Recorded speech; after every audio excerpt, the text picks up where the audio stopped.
باللہ من الشیطان الرجیم بسم اللہ الرحمن الرحیم قال اللہ تبارک و تعالی فی القرآن المجید والفرقان الحمید وَلَلْآخِرَةُ خَيْرٌ لَكَ مِنَ الْأُولَى صدق اللہ مولانا العظیم وبلغنا رسولہ النبی الکریم وَنَحْنُ عَلَى ذَلِكَ لَمِنَ الشَّاهِدِينَ وَالشَّاكِرِينَ وَالْحَمْدُ لِلَّهِ رَبِّ الْعَالَمِينَ۔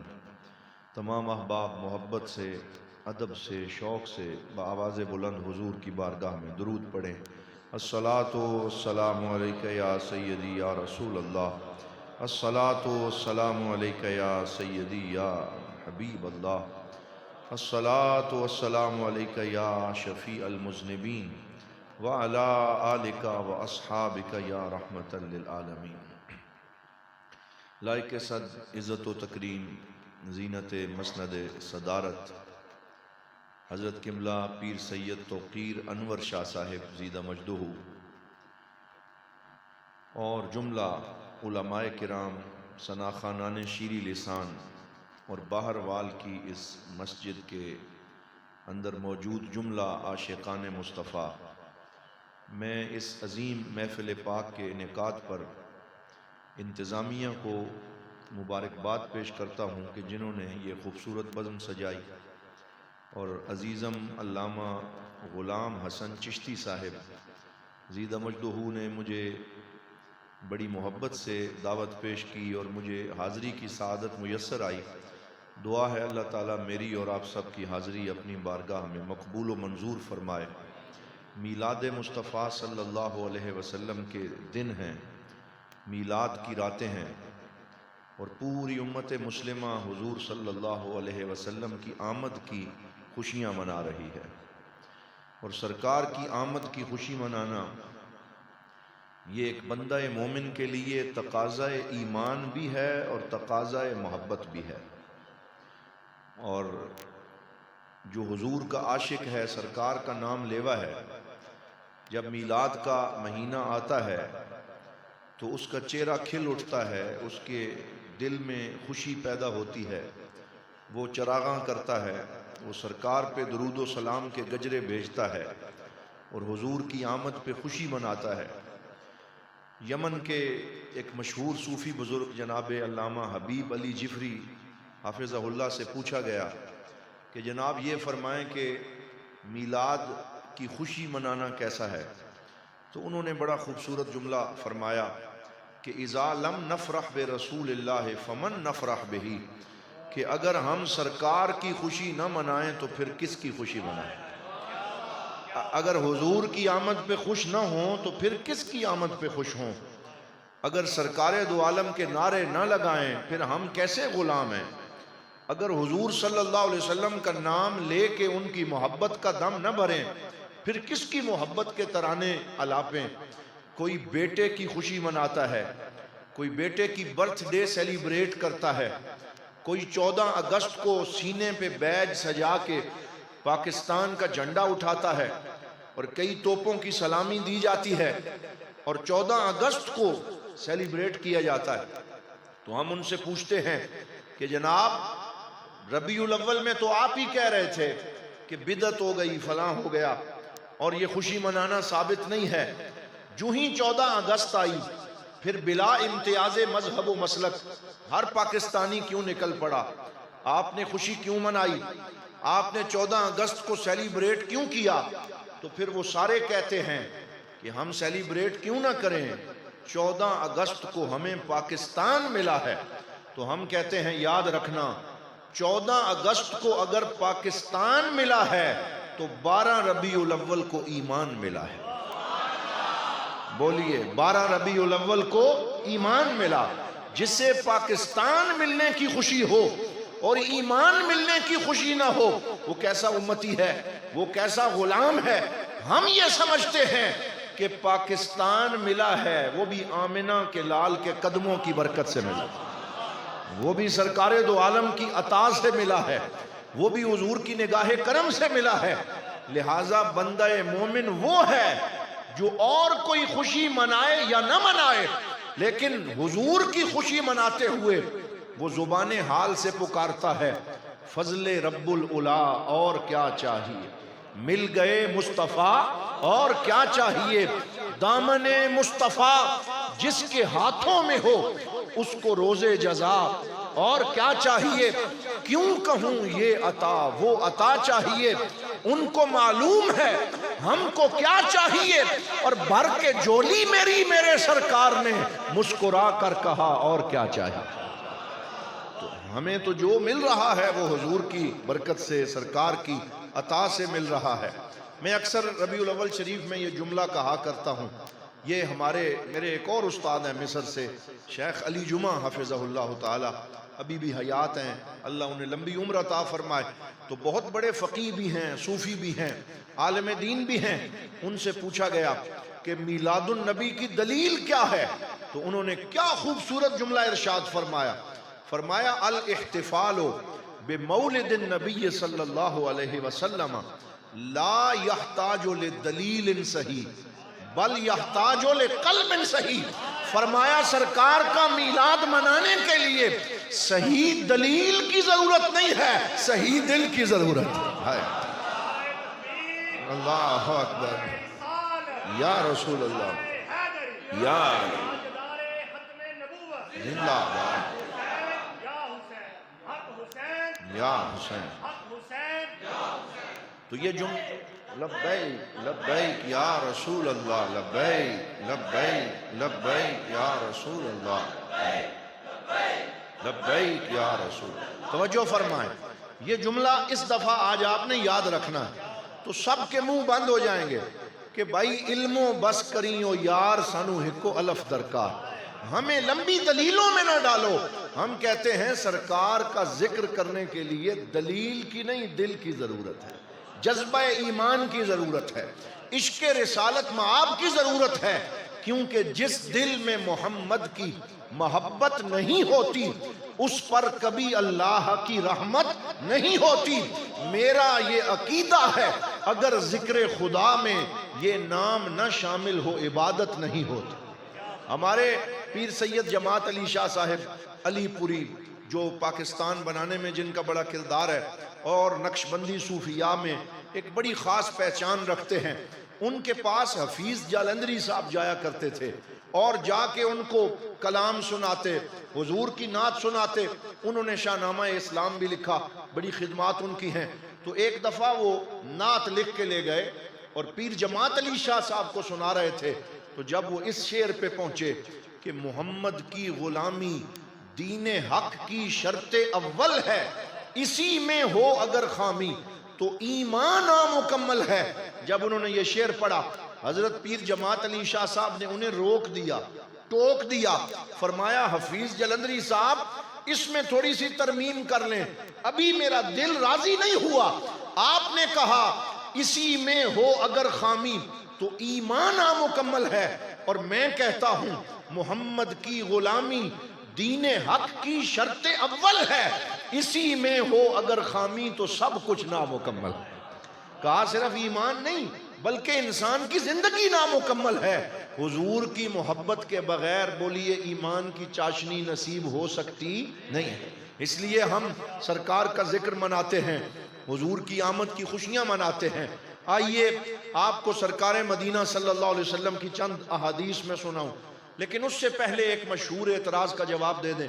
اس دفعہ میں نے سوشل میڈیا پہ دیکھا کہ کچھ لوگوں نے ایک پوسٹ بنا کے اس کو وائرل کرنے کی کوشش کی، جس پہ لکھا ہوا تھا کہ ہم نے ثبوت ڈھونڈنے کی بڑی کوشش کی، ہمیں میلاد کا ثبوت نہیں ملا، اور پھر ایک لمبی سی لسٹ دے دی اور کہا جی قرآن میں دیکھا ثبوت نہیں ملا، بخاری میں دیکھا ثبوت نہیں ملا، مسلم میں دیکھا ثبوت نہیں ملا، اور لمبی ایک لسٹ جو ہے اس میں کتابوں کے نام ڈال کے کہا کہ ثبوت نہیں ملا۔ میں نے اس کا جواب دیتے ہوئے اس عزیز سے کہا کہ کیسی بات کرتے ہو کہ ثبوت نہیں ملا؟ اگر تم ثبوت نہ ڈھونڈنا چاہو تو تمہیں تو خدا کا ثبوت بھی نہ ملے، تمہیں تو کسی شے کا ثبوت نہ ملے، نہ ڈھونڈنا چاہو تو ثبوت نہ ملے۔ لیکن علامہ اقبال کیا خوبصورت بات فرما گئے، انہوں نے کہا کوئی قابل ہو تو ہم شانے کئی دیتے ہیں، ڈھونڈنے والوں کو دنیا بھی نہیں دیتے ہیں۔ آؤ تم ڈھونڈو تو صحیح، قرآن اٹھاؤ تو صحیح، قرآن کا صفحہ صفحہ عشق مصطفیٰ کا پیامی ہے، اور قرآن کے ہر لفظ سے سرکار کے میلاد کا ثبوت جو ہے وہ نظر آ رہا ہے۔ تم ڈھونڈنے والے تو بنو، حدیثیں بول کے تمہیں ثبوت دیں گی، ڈھونڈنے والے تو بنو، لیکن اس کے لیے شرط یہ ہے کہ تعصب کی اینک اتار لی جائے، محبت کی اینک لگا لی جائے، پھر ثبوت ملتا ہے۔ کسی نے کہا تھا بن عشق محمد کے پڑھتے ہیں جو بخاری، آتا ہے بخار ان کو بخاری نہیں آتی۔ انہیں بخار تو چڑھ سکتا ہے لیکن انہیں بخاری کا پتہ نہیں چلے گا، اس کے لیے کسی اللہ والے کے قدموں میں بیٹھنا پڑے گا، کسی عاشق رسول کی بارگاہ میں حاضری دینی پڑے گی۔ یہ اللہ والے کیا کرتے ہیں؟ یہ دامن سے پکڑ کے بندے کو بارگاہ مصطفیٰ میں پہنچا دیتے ہیں۔ تو اس لیے آئیے میں آپ کو چند ثبوت بتاؤں۔ جو کہتے ہیں جی ثبوت نہیں ملا، حضور صلی اللہ علیہ وسلم کے بارے میں اللہ کا قرآن کیا کہتا ہے؟ وَأَمَّا بِنِعْمَةِ رَبِّكَ فَحَدِّثْ، کہ جب اللہ کی کوئی نعمت تم پہ ہو جائے پھر اس کا چرچا کیا کرو، پھر منہ بسور کے نہ بیٹھا کرو، پھر جو ہے وہ صف ماتم نہ بچھایا کرو، پھر اپنے گھر میں اکیلے اور تنہا نہ بیٹھا کرو۔ چرچا کرنے کے لیے محفل میں آنا ضروری ہے، چرچا کرنے کے لیے ہجوم عاشقاں کو جوڑنا ضروری ہے۔ اس وجہ سے صحابہ کرام کا معمول تھا، یہ ہماری عقائد کی کتابوں میں لکھا ہوا ہے کہ جب صحابہ مغموم ہوتے تھے اور ان کا دل اداس ہوتا تھا، یہ لاؤڈ سپیکر تو نہیں تھا، سوشل میڈیا نہیں تھا، تو انہوں نے ایک بندے کی ڈیوٹی لگائی ہوئی تھی۔ جب ان کا دل اداس ہوتا تو ایک بندے کو جو ہے وہ نقارہ اس کے ہاتھ میں دیتے اور کہتے جاؤ مدینے کی گلیوں میں اعلان کرو، تعالوا لنجدد ایماننا، آؤ مسجد نبوی میں جمع ہو جاؤ تاکہ ذکر مصطفیٰ کر کے ہم اپنا ایمان تازہ کریں۔ تو حضور کا ذکر کرنے سے تو ایمان تازہ ہوتا ہے، سرکار کی باتیں کرنے سے انسان کو ایمان کی قوت نصیب ہوتی ہے۔ یہ میں خود نہیں کہہ رہا، سورہ ہود کی آیت نمبر 120 ہے، اللہ رب العزت ارشاد فرماتا ہے وَكُلًّا نَقُصُّ عَلَيْكَ مِنْ أَنْبَاءِ الرُّسُلِ مَا نُثَبِّتُ بِهِ فُؤَادَكَ، فرمایا اے میرے حبیب ہم آپ کو نبیوں کی خبریں اور ان کے قصے اور ان کی کہانیاں اور ان کی شانیں اور ان کی عظمتیں اس لیے سناتے ہیں کہ جو اللہ کے نبیوں کی شان سنتا ہے اس کے ایمان کو ثابت قدمی نصیب ہو جاتی ہے، اس کو مضبوطی نصیب ہو جاتی ہے۔ تو میں یہ جملہ بلا خوف تردید کہنا چاہوں گا کہ جب حضور کا کوئی غلام اپنے گھر میں ہوتا ہے اس کا ایمان کمزور ہوتا ہے، جب وہ حضور کے میلاد کی محفل میں آتا ہے اس کا ایمان مضبوط ہو جاتا ہے، ایمان کو مضبوطی ملتی ہے، ایقان ملتا ہے، اور محبت کو ایک نیا بانک پن ملتا ہے، اور چہرے کو حضور کی محبت کا نور ملتا ہے، دل کو سرور ملتا ہے۔ اسی لیے محمد علی ظہوری قصوری کیا کہہ گئے؟ کہتے ہیں نگاہ رحمت اٹھی ہوئی ہے، نگاہ رحمت اٹھی ہوئی ہے، وہ سب کی بگڑی بنا رہے ہیں، کھلا ہوا ہے کریم کا در، برے خزانے لٹا رہے ہیں۔ ظہوری صاحب کہتے ہیں یہ نہیں کہنا کہ نگاہ رحمت اٹھی ہوئی تھی، یہ ہم عاشقوں کا شیوا نہیں ہے، ہم کہتے ہیں نگاہ رحمت اٹھی ہوئی ہے۔ حضور کل بھی کرم نوازی فرما رہے تھے، حضور آج بھی عطا فرما رہے ہیں، آج بھی نظر کرم فرما رہے ہیں۔ کوئی مانگنے والا تو ہو، سرکار آج بھی نظر کرم فرماتے۔ تو آئیے ایک حدیث پاک آپ کے سامنے رکھتا ہوں۔ حضرت سیدنا عباس حضور کے سگے چچا جان ہیں، اور یہ بڑا لیٹ مسلمان ہوئے، اگرچہ دل میں تو اسلام داخل ہو گیا تھا لیکن اعلان بڑا لیٹ کیا، اور جو اللہ تعالیٰ کی مرضی تھی حضور صلی اللہ علیہ وسلم کی بارگاہ میں پہنچے، کلمہ پڑھا۔ ان دنوں میں سرکار دو عالم صلی اللہ علیہ وسلم غزوہ تبوک پہ روانہ ہو رہے تھے، اور یہ غزوہ ایسا غزوہ ہے جسے قرآن نے جیش الاسرہ کے نام سے یاد کیا۔ تنگی والا لشکر، دھوپ ہے، سخت گرمی ہے، پیاس کی شدت ہے، مال و دولت کی قلت ہے، حتیٰ کہ سرکار نے فرمایا مَن یُجَہِّزُ جَیْشَ الْعُسْرَ فَلَهُ الْجَنَّةُ، کہ جو ایک سپاہی کا ساز و سامان عطا کرے گا اللہ تعالیٰ اسے جنت عطا فرمائے گا، جو اس لشکر کی تیاری میں حصہ ڈالے گا اللہ رب العزت اس کو جنت عطا فرمائے گا۔ حضور جنت تقسیم کر رہے تھے، میں تو مالک ہی کہوں گا کہ ہو مالک کے حبیب، نہیں محبوب و محب میں کوئی میرا تیرا۔ اور علامہ اقبال اعلیٰ حضرت کیا فرماتے ہیں، یہ جو لوگ کہتے ہیں نہیں جی عمرہ کرنے جاؤ تو اللہ کی بارگاہ میں تم چلے گئے اور تم نے طواف کعبہ کر لیا اور تم نے عمرہ کر لیا، اب حضور کی بارگاہ میں نہ بھی گئے تو تمہارا کام چل جائے گا۔ اعلیٰ حضرت کا روح تڑپ اٹھی، فرماتے ہیں بخدا خدا کا یہی ہے در، نہیں اور کوئی مفر مکر، جو وہاں سے ہو یہیں آ کے ہو، جو یہاں نہیں تو وہاں نہیں۔ جو حضور کی بارگاہ میں نہ جائے وہ اللہ کی بارگاہ تک بھی پہنچا نہیں ہے۔ تو حضرت عباس مسلمان ہوئے، غزوہ تبوک کا وہ لشکر جا رہا تھا، تو سرکار دو عالم صلی اللہ علیہ وسلم کے ساتھ 30,000 صحابہ روانہ ہوئے، اور ان میں امیر غریب ہر طرح کے صحابی تھے، حضور کے غلام تھے، سارے مل کے کہہ دو صلی اللہ علیہ وسلم۔ سخت گرمی میں سرکار نے یہ سفر کیا، اور قرآن کی سورہ توبہ میں اس کا پورا واقعہ موجود ہے، 11ویں سپارے میں 10ویں میں آپ اسے پڑھ سکتے ہیں۔ تو جب حضور صلی اللہ علیہ وسلم تشریف لے گئے اور 1 مہینہ جاتے ہوئے لگا، روم کے بارڈر تک گئے، اور پھر وہاں سے واپس آتے ہوئے 1 مہینہ لگا، 1.5 مہینہ تقریباً سرکار نے وہاں قیام کیا، ایک لمبا سفر تھا۔ اور اس غزوے میں سرکار کے معجزات اس طرح ظاہر ہوئے، حضرت انس ابن مالک فرماتے ہیں جیسے تسبیح کا دھاگا ٹوٹ جائے اور اس میں سے ایک ایک کر کے موتی نکلتا جاتا ہے، ایسے حضور کے معجزات ظاہر ہو رہے ہیں، ایسے شانیں ظاہر ہو رہی تھی۔ پانی ختم ہو گیا، نہ پینے کے لیے، نہ وضو کے لیے، نہ استعمال کے لیے، صحابہ کرام کی زبانیں پیاس کی شدت سے نڈال ہو گئی، تو عرض کیا یا رسول اللہ العطش العطش، پیاس کی بڑی سختی ہے۔ تو سرکار دو عالم صلی اللہ علیہ وسلم نے فرمایا کسی مشکیزے میں اگر تھوڑا سا پانی ہے تو لے آؤ۔ حضرت سیدنا ابو ہریرہ ایک مشکیزہ اٹھا کے لائے جس میں 2 گھونٹ پانی باقی رہ گیا تھا۔ سرکار دو عالم صلی اللہ علیہ وسلم نے اپنا پورا ہاتھ اس مشکیزے میں رکھا، تو صحابہ فرماتے ہیں ہم نے اپنی آنکھوں سے دیکھا کہ حضور کی 5 انگلیوں سے پانی کے 5 چشمے جاری ہو گئے۔ صحابہ وضو بھی کر رہے ہیں، پی رہے ہیں، استعمال کر رہے ہیں، اس طریقے سے سرکار کی شانیں ظاہر ہوتی رہیں۔ حضرت عباس سرکار کی یہ شانیں تکتے رہے اور ان کے دل میں محبت کے جذبات انگڑائیاں لیتے رہے۔ تو سفر کے دوران سواری پہ بیٹھے بیٹھے حضرت عباس نے اپنے پاک نبی کی نعت لکھی، چچا اپنے بھتیجے کی نعت لکھ رہا اور اپنے پاک نبی کی نعت لکھ رہا ہے۔ جب حضور مدینہ واپس پہنچے، مسجد نبوی کے سامنے سواری کھڑی کی، میرے پاک نبی صلی اللہ علیہ وسلم کا معمول تھا پہلے مسجد میں آتے 2 رکعت تحیت المسجد ادا کرتے، پھر اپنی بیٹی سیدہ طیبہ طاہرہ خاتون جنت سلام اللہ علیہا کے حجرے میں جاتے، ان سے ملاقات فرماتے، پھر اس کے بعد اپنے آرام کے لیے آپ تشریف لے جاتے۔ جب مسجد کے سامنے سواری رکی اور آپ نیچے اترنے لگے، حضرت عباس سامنے آ گئے، یا رسول اللہ میں نے آپ کی نعت لکھی ہے، اگر اجازت دیں تو میں وہ پڑھ کے سنانا چاہتا ہوں۔ یہ جو فتوے لگاتے ہیں نعت لکھو تو مبالغہ ہو جائے گا، کہیں حد سے نہ گزر جانا، قرآن پڑھو نعتیں کیوں پڑھتے ہو؟ میں نے کہا قرآن کی اہمیت اپنی جگہ ہے اور قرآن ہم ضرور پڑھیں گے، لیکن سرکار کی نعت پڑھنا یہ صحابہ کی بھی سنت ہے، خود خدا کی بھی سنت ہے۔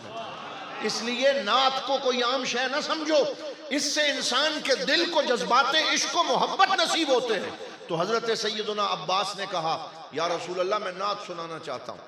تو حضور صلی اللہ علیہ وسلم نے فرمایا تمام صحابہ کو حکم دیا کوئی گھر نہ جائے، سب مسجد نبوی میں جمع ہو جاؤ، بیٹھ جاؤ، اور خود کرسی صدارت پہ جلوہ فرما ہو گئے، صحابہ سامنے بیٹھ گئے۔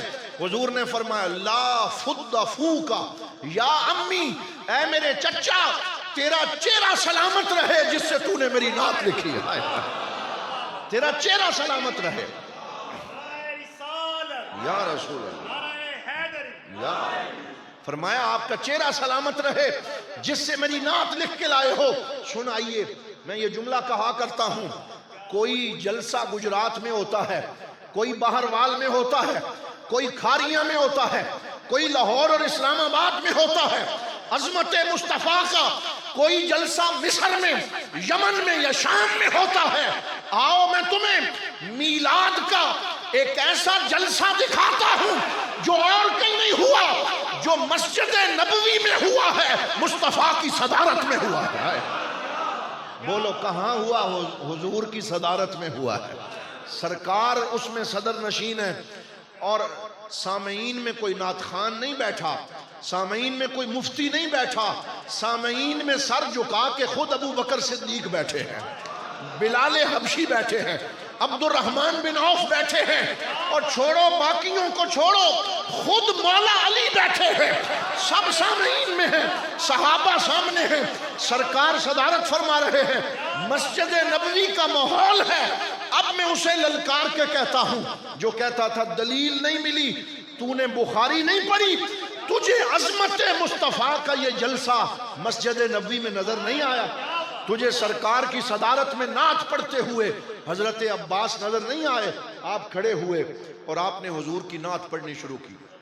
جو خود پڑھنے کے دل دادا ہیں، اللہ ہمیں پڑھنے کی توفیق عطا فرمائے۔ یہ موبائل جو ہمارے ہاتھوں میں ہے، اس سے سارے کام ہم کرتے ہیں، پڑھتے نہیں ہیں، اور جنہوں نے موبائل ایجاد کر کے ہمیں دیا ہے وہ خود ریسرچ میں لگے ہوئے ہیں، وہ خود پڑھنے میں لگے ہوئے ہیں۔ اللہ تعالی ہمیں پڑھنے کی توفیق عطا فرمائے۔ نحن امت امیہ، ہم ایسی امت ہیں جو پڑھنا لکھنا نہیں جانتے تھے، سرکار تشریف لائے تو اللہ نے اقرا کی پہلی وحی فرما کے اس امت کو علم کی وجہ سے سب پہ فضیلت عطا فرمائے۔ تو ہمیں علم کی طرف لوٹنا چاہیے۔ تو یہ پورا قصیدہ انٹرنیٹ پہ موجود ہے، آپ سرچ کر سکتے ہیں۔ حضرت عباس کھڑے ہوئے اور جب پڑھنا شروع کیا، میں 3 شعر پڑھتا ہوں، یعنی سارا عقیدہ ہی کھول کے سامنے رکھ دیا، اور سرکار کی موجودگی میں مسئلے ہی حل کر دیے۔ فرمایا من قبلہا طبت فی الظلال وفی مستودع حیث یخسف الورق۔ یا رسول اللہ صلی اللہ علیہ وسلم، آپ اس وقت پیدا کیے گئے جب ابھی کائنات پیدا نہیں ہوئی تھی، حضرت آدم بھی نہیں تھے۔ من قبل ہا، یہ ہا ضمیر کائنات کی طرف لوٹ رہی، یعنی کائنات سے پہلے جب کچھ نہ تھا، نہ چرند نہ پرند، نہ شجر نہ حجر، نہ دریا نہ سمندر، نہ ہوائیں، کچھ بھی نہیں تھا، آپ کا نور اللہ رب العزت کے جلووں میں مستور تھا، وہاں موجود تھا، اور آپ اس وقت بھی جلوہ فرما تھے۔ اور پھر فرمایا ثم حبت البلاد لا بشر انت ولا مدغۃ ولا علق۔ یا رسول اللہ صلی اللہ علیہ وسلم، پھر جب حضرت آدم کو پیدا کیا گیا تو آپ کے نور کے فیض سے پیدا کیا گیا، پھر آپ کو جب زمین پہ اتارا گیا، بشر بنا کے نہیں اتارا گیا، کچھ اور بنا کے نہیں اتارا گیا، بلکہ نور بنا کے حضرت آدم کی پیشانی میں اتارا گیا۔ پھر فرمایا، پھر حضرت نوح جب کشتی میں بیٹھے اور وہ کشتی کنارے لگ گئی، باقی ہر شے غرق ہو گئی، وہ کشتی اس لیے کنارے لگی کیونکہ اس میں یا رسول اللہ آپ کا نور موجود تھا۔ یہ سارے اشعار سرکار کے سامنے پڑھتے پڑھتے وہ اس مقام پہ پہنچے، وَأَنْتَ لَمَّا وُلِدْتَ أَشْرَقَتِ الْأَرْضُ وَضَاءَتْ بِنُورِكَ الْأُفُقُ۔ یا رسول اللہ، پھر جب آپ 12 ربیع الاول کو، پیر کی صبح کو، تہجد کے وقت حضرت آمنہ سلام اللہ علیہا کے گھر پیدا ہوئے تو آپ کے پیدا ہونے سے پوری کائنات روشن ہو گئی۔ آپ کے پیدا ہونے سے پوری کائنات روشن ہو گئی، اور صرف کائنات روشن نہیں ہوئی، افق روشن ہو گئے، سارا جہان روشن ہو گیا۔ یہ آپ مجھے یہ بتائیں کہ یہ میلاد کا بیان ہے کہ نہیں ہے؟ اور یہ کسی کتاب میں نہیں ہے، یہ مسجد نبوی میں ہے، بارگاہ مصطفیٰ میں ہے۔ تو ہم آج وہی عمل کر رہے ہیں جو سرکار دو عالم صلی اللہ علیہ وسلم کی موجودگی میں صحابہ کرام نے کیا ہے۔ ایک اور حضور کے غلام تھے جن کا نام حضرت کعب بن زہیر تھا، آپ نے ان کا نام سنا ہوگا، تھوڑا سا ان کا ذکر بھی کر دیں۔ حضرت کعب بن زہیر رضی اللہ تعالی عنہ پہلے کافر تھے، مشرک تھے، اسلام کے دشمن تھے، اسلام کے خلاف قصیدے لکھتے تھے۔ جب سرکار دو عالم مل کے کہیں صلی اللہ علیہ وسلم کو پتا چلا کہ یہ اسلام کے بارے میں غلط شعر لکھتا ہے تو حضور نے فرمایا دمہ حدر، کہ اس کا خون معاف ہے، جو بھی ملے اس کا سر قلم کر دے. کہ وہ اسلام کے بارے میں یہ شعر لکھتا ہے. وہ مکہ میں تھے, سرکار مدینہ میں تھے, اور ان کے سگے بھائی مسلمان ہو چکے تھے. وہ حضور کی بارگاہ میں سرکار کے غلام بن چکے تھے. انہوں نے اپنے بھائی کعب بن زہیر کو لیٹر لکھا, خط لکھا, کہا اے میرے بھائی, اگرچہ میں تیرا بھائی ہوں لیکن اب میری وفاداری تیرے ساتھ نہیں ہے, مدینے کے تاجدار کے ساتھ ہے. میں سرکار کا غلام ہوں, حضور کا منگتا ہوں, سرکار کے در کا جو ہے وہ میں خوشہ چین ہوں. اس لیے میں آخری دفعہ تجھے خط لکھ رہا ہوں کہ سرکار دو عالم صلی اللہ علیہ وسلم نے تیرا خون لوگوں کو معاف کر دیا ہے اور اعلان کر دیا ہے جہاں تو ملے تیرا سر قلم کر دیا جائے. اب بھی تیرے پاس موقع ہے. میں سرکار کا کرم دیکھتا رہتا ہوں, میں حضور کی عطائیں تکتا رہتا ہوں. اگر اب بھی تو آ جائے نا اور سچے دل سے توبہ کر لے تو حضور تجھے معاف کر دیں گے, سرکار کرم فرمائیں گے. تو وہ اب یہ بات یاد رکھیں کہ گستاخ کو معاف کرنے کا اختیار میرے اور آپ کے پاس, بولیے, میرے اور آپ کے پاس نہیں ہے. اس لیے اس کے لیے کوئی نرم گوشہ نہ رکھا جائے. یہ بات میں یہاں واضح کروں. لیکن سرکار دو عالم کا عفو و کرم اور حضور کی عطا کا عالم, وہ خود جسے چاہیں معاف کریں, جسے چاہیں چھوڑیں. تو اس لیے جب کعب ابن زہیر کے پاس یہ خط پہنچا تو یہ حدیث پاک میں موجود ہے, وہ بھیس بدل کے مکہ سے نکلے. ان کے دل میں بات آ گئی, حضور کی محبت پیدا ہو گئی, بھیس بدل کے نکلے اور مدینہ پہنچے اور اپنے چہرے کے اوپر ایک کپڑا لپیٹ لیا کہ کوئی پہچان نہ سکے, کیونکہ انہیں پتا تھا اگر راستے میں حضرت عمر نے مجھے دیکھ لیا تو میں مسجد نبوی تک نہیں پہنچ سکوں گا, ختم کر دیا جاؤں گا. اس لیے منہ چھپا کے حضور کی بارگاہ میں پہنچے. زور کی نماز پڑھا کے سرکار بیٹھے تھے تو سامنے آ کے بیٹھ گئے اور چہرے پہ کپڑا ڈالا ہوا ہے اور عرض کرتے ہیں یا رسول اللہ, ایک سوالی ہوں, ایک سوال کرنے آیا ہوں کہ اگر کوئی گناہ کر لے, کسی سے قصور ہو جائے, پھر وہ سچے دل سے توبہ کرے, کیا اس کی معافی کی کوئی گنجائش ہے؟ کیا اس کو معاف کر دیا جائے گا؟ سرکار کا دریائے کرم جوش پہ تھا. تو حضور نے فرمایا ہاں, اگر کوئی سچے دل سے تائب ہو کے آ جائے, اللہ بخشنے والا ہے اور میں بھی عطا کرنے والا ہوں, معاف کر دیا جائے گا. اس نے پھر کہا یا رسول اللہ, جتنا بڑا پاپی ہو, جتنا بڑا گناہگار ہو, معافی مل جائے گی؟ تو حضور نے فرمایا ہاں مل جائے گی. تیسرا سوال کیا, کہتا یا رسول اللہ, وہ جو مکے والا کعب ہے جو آپ کے بارے میں شاعری کرتا تھا, اگر وہ بھی آ جائے کیا اس کی معافی کی بھی کوئی صورت ہے؟ کیا اس کی معافی کی بھی کوئی گنجائش ہے؟ تو حضور صلی اللہ علیہ وسلم نے فرمایا ہاں, اگر کعب بھی خود چل کے میرے پاس آ جائے تو میں اسے بھی معاف کر دوں. تو سرکار دو عالم نے جو ہی یہ کہا, انہوں نے نعرہ لگایا اور اپنے چہرے سے پردہ ہٹایا, حضور کے قدموں میں گر گئے, قدم چومتے ہیں, کلمہ پڑھتے ہیں, سرکار کی غلامی کا دم بھرتے ہیں. یا رسول اللہ, مجھے اپنے غلاموں میں شامل کر لیں, مجھے کلمہ پڑھا دیں. کلمہ پڑھا, حضور کے غلام بن گئے, سرکار کے غلاموں کی صف میں شامل ہو گئے. حضور کا چہرہ خوشی سے دمک اٹھا, فرمایا الحمدللہ الذی انقذ بی من النار, اللہ کا شکر ہے کہ اللہ نے آج ایک اور بندے کو میری وجہ سے جہنم کی آگ سے آزاد کر دیا.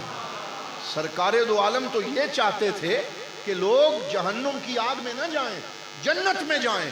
ایک ایک بندے کے دامن کو پکڑ کے اسے سرکار دو عالم صلی اللہ علیہ وسلم حضور کی اللہ کی بارگاہ میں پہنچاتے تھے. میرے شیخ کریم حضرت ضیاء الامت جسٹس پیر محمد کرم شاہ الازہری رحمۃ اللہ تعالی علیہ اکثر یہ آیت جو ہے پڑھا کرتے تھے میلاد کے موسم میں, تو میں یہاں وہ بھی پڑھ دوں. آپ فرماتے تھے, اللہ فرماتا ہے وَاعْتَصِمُوا بِحَبْلِ اللَّهِ جَمِيعًا وَلَا تَفَرَّقُوا, اللہ کی رسی کو مضبوطی سے تھامو اور آپس میں فرقہ بازیاں نہ کرو, آپس میں تقسیم نہ ہو جاؤ. آج ہم آپس میں کتنے تقسیم ہو گئے, آج ہم آپس میں کتنے ٹوٹ گئے. لوگوں نے کینچیاں پکڑ رکھی ہیں اور اہل سنت والجماعت کو کاٹا جا رہا ہے. کوئی کسی پیر کے ساتھ, کوئی کسی عالم دین کے ساتھ, کوئی کسی مفتی کے ساتھ, ٹولیاں بن گئیں, جتھے بن گئے, پریشر گروپ بن گئے. لوگوں نے سنیت کی اپنی اپنی تقسیم اور تعریف کرنا شروع کر دی. کوئی کہتا ہے سنیت یہ ہے, کوئی کہتا ہے سنیت یہ ہے, کوئی کہتا ہے میری تعریف صحیح ہے. میں میلاد پاک کے اس موسم میں آج یہ پیغام آپ کو دینا چاہتا ہوں، آؤ سرکار کے میلاد کے جھنڈے تلے جمع ہو جائیں، آؤ یا رسول اللہ کا نعرہ لگانے والے جمع ہو جائیں۔ جو تقسیم کرنا چاہتا ہے اسے اگنور کرو، اس کو ڈیگریڈ کرو، اس کی حوصلہ شکنی کرو۔ میرے پیر و مرشد حضرت پیر محمد امین الاسناد شاہ صاحب اکثر یہ بات کرتے ہیں کہ حضرت بابا فرید الدین مسعود گنج شکر کے پاس ایک مولوی صاحب گئے تھے، کہا جناب میں آپ کے لیے تحفہ لایا ہوں۔ کون سا تحفہ لائے ہیں؟ کہا یہ کینچی کا تحفہ لایا۔ تو حضرت بابا صاحب نے فرمایا کہ ہم فقیر لوگ ہیں، ہمیں کینچی نہ دو، ہمیں سوئی لا کے دو۔ کینچی کاٹتی ہے اور سوئی کاٹے ہوئوں کو جوڑتی ہے۔ ہم جوڑنے والے ہیں، ہم کاٹنے والے نہیں ہیں، ہم فتوے لگانے والے نہیں ہیں، ہر امت کو جوڑنے والے ہیں۔ اس لیے یہ بات میں نے کر دی۔ فرمایا وَاعْتَصِمُوا بِحَبْلِ اللَّهِ جَمِيعًا، اللہ کی رسی کو تھامو، وَلَا تَفَرَّقُوا، اور فرقے بازی نہ کرو، وَاذْكُرُوا نِعْمَةَ اللَّهِ عَلَيْكُمْ، اور اللہ کی اس نعمت کو یاد کرو، اِذْ كُنْتُمْ أَعْدَاءً، جب تم آپس میں دشمن تھے، بھائی بھائی کا گلا کاٹتا تھا، فَأَصْبَحْتُمْ بِنِعْمَتِهِ إِخْوَانًا، جب میرا حبیب آیا تو اس نے دشمنوں کو دوست بنا دیا، اس نے لڑنے والوں کو شیر و شکر کر دیا۔ وَكُنْتُمْ عَلَى شَفَا حُفْرَةٍ مِّنَ النَّارِ، اور تم آگ کے گڑھے کے کنارے کھڑے تھے، جہنم میں گرنے والے تھے۔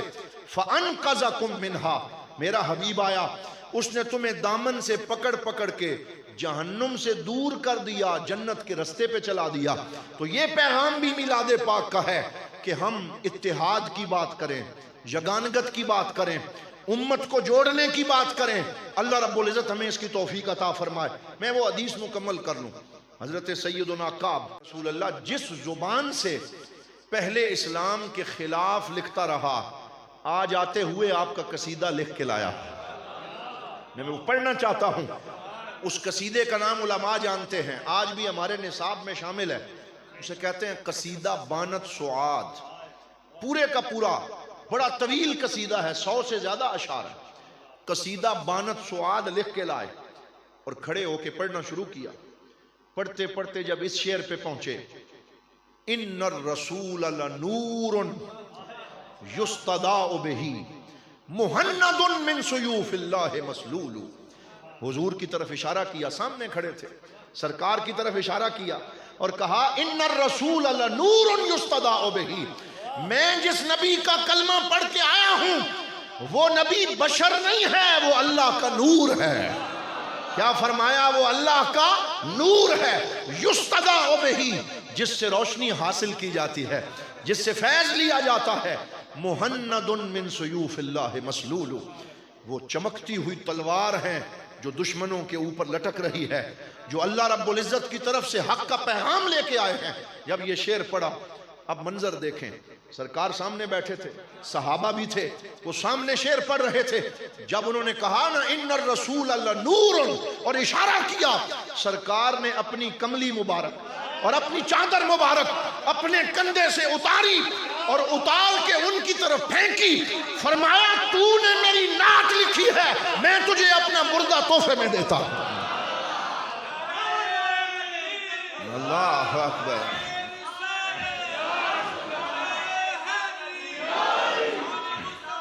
زندہ زندہ۔ حضرات محترم، اللہ آپ کی محبتیں سلامت رکھے۔ سرکار نے چادر کا تحفہ عطا فرمایا، اور یہ چادر کا تحفہ حضور اپنے اکثر ثنا خانوں کو عطا فرماتے ہیں، کل بھی دیتے تھے اور آج بھی دیتے ہیں۔ اس وقت حضرت کعب کو دیا تھا، اور 600 سال اپنے وصال کے بعد، جو کہتے ہیں نبی چلے گئے اور اب مٹی تلے چلے گئے اور اب زندگی کا سلسلہ منقطع ہو گیا، جو بردہ حضرت کعب کو دیا تھا اسی جیسا ایک بردہ امام شرف الدین بوسیری کو بھی عطا فرمایا اور مصر میں عطا فرمایا، اور 600 سال کے بعد عطا فرمایا۔ انہوں نے کیا لکھا؟ ان کو فالج ہو گیا، وہ مریض بن گئے، وہ بستر سے لگ گئے، اپنی موت کا انتظار کر رہے تھے۔ دل میں سوچا اب اور تو کچھ نہیں کر سکتا، کیوں نہ اپنے اس مرض میں ایک ایسی نعت لکھ جاؤں جو یاد رکھی جائے.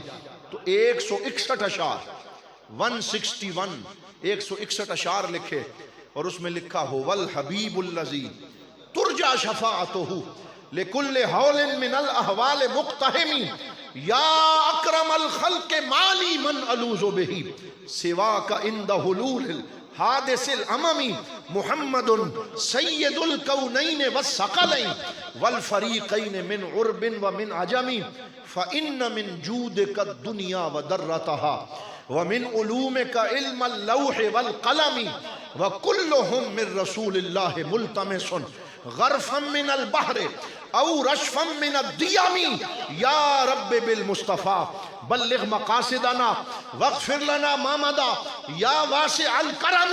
جب یہ قصیدہ مکمل کر کے آرام کیا ادھر آنکھ بند ہوئی ادھر سرکار خواب میں تشریف لے آئے. حضور نے اپنی زیارت کروائی. سرکار نے خواب میں آ کے فرمایا وہ سیری میری نعت لکھی ہے میں مدینے سے چل کے سننے آ گیا مجھے سناؤ. خواب میں پورا قصیدہ سنایا. حضور نے پورا قصیدہ سماعت فرمایا. پھر اپنا دستے کرم پھیرا. فالج کا مرض غائب ہو گیا. شفا یاب ہو گئے. اپنے اٹھ کے بیٹھ گئے اور سرکار نے فرمایا اکیلا نہیں آیا ساتھ یمنی بردہ تحفے میں لے کے آیا. سرکار نے بردہ عطا فرمایا. میں اکثر دوستوں سے کہتا ہوں کسی کو خواب میں 1 کروڑ مل جائے وہ صبح اٹھ کے بھنگڑا ڈالے کہ میں کروڑ پتی ہو گیا مجھے اتنے پیسے مل گئے تو گھر والے مذاق اڑائیں گے کہ خواب خواب ہے حقیقت حقیقت ہے. یہ تو شیخ چلی نہ بن لیکن یاد رکھو کسی اور کو خواب میں دیکھا وہ خواب جھوٹا ہو سکتا ہے. سرکار کو خواب میں دیکھا وہ خواب جھوٹا نہیں ہو سکتا. یہ میں نہیں کہہ رہا یہ سرکار خود اعلان فرما کے گئے من رآنی فی المنام فقد رآنی فإن الشیطان لا یتمثل بی. فرمایا جس نے خواب میں مجھے دیکھا اس نے مجھے ہی دیکھا کیونکہ شیطان میرا حلیہ بنانے کی جرت کر سکتا نہیں ہے. اس نے مجھے دیکھا. اور ایک اور بشارت دی فرمایا من رآنی فی المنام فسیرانی فی الیقظہ. جس نے مجھے خواب میں دیکھا ان قریب بیداری میں بھی مجھے دیکھے گا. اللہ اس کی نگاہوں سے پردے ہٹائے گا. حضرت امام بوصیری کو شفا ہوئی بردہ ملا اور قصیدے کا نام ہی ہو گیا قصیدہ. سارے بولو قصیدہ بردہ اس کا نام ہو گیا. جب باہر نکلے اور ٹھیک ٹھاک ہو گئے تو 6 مہینے کے بعد اپنے گھر سے باہر قدم رکھا. مجھے الحمدللہ کئی دفعہ ان کے مزار پہ حاضری دینے کی سعادت نصیب ہوئی اور مصر میں وہاں جانے کی اور ان کے مزار پہ بیٹھ کے قصیدہ پڑھنے کی سعادت نصیب ہوئی. تو آپ جب 6 مہینے کے بعد باہر نکلے تو آگے سے ایک مجذوب آ رہا تھا ایک دیوانہ آ رہا تھا. اس نے کہا بوصیری آج تو ٹھیک ہو گئے اب تو چلتے ہوئے آ رہے ہو اب آ ہی گئے ہو تو مجھے قصیدہ سناؤ مجھے قصیدہ سناؤ. تو بوصیری فرماتے ہیں میں نے اپنا ایک پرانا قصیدہ پڑھنا شروع کر دیا. تو حضرت امام بوصیری فرماتے ہیں کہ جب میں نے وہ قصیدہ پڑھا تو وہ مجذوب کہتا ہے یہ والا نہیں سننا میں نے وہ والا سننا. وہ کہا کون سا سننا ہے؟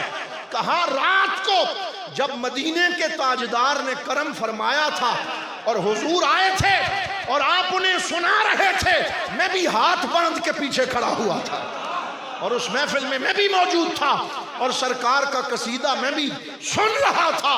تو لوگوں ہم جس نبی کو مانتے ہیں وہ زندہ و جاوید نبی ہے. ہم جس نبی کو مانتے ہیں وہ ایسے نبی ہیں جو نظر کرم فرماتے ہیں غلاموں کے پاس تشریف لاتے ہیں. اعلیٰ حضرت حد کر گئے فرمایا چمک تجھ سے پاتے ہیں سب پانے والے میرا دل بھی چمکا دے.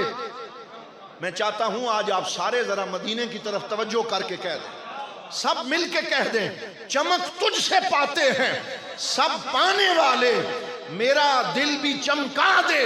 چمکانے والے حرم کی زمین اور قدم رکھ کے چلنا ارے سر کا موقع ہے. او جانے والے میں مجرم ہوں آقا مجھے ساتھ لے لو میں مجرم ہوں آقا مجھے ساتھ لے لو کہ رستے میں ہیں جا بجا تھانے والے.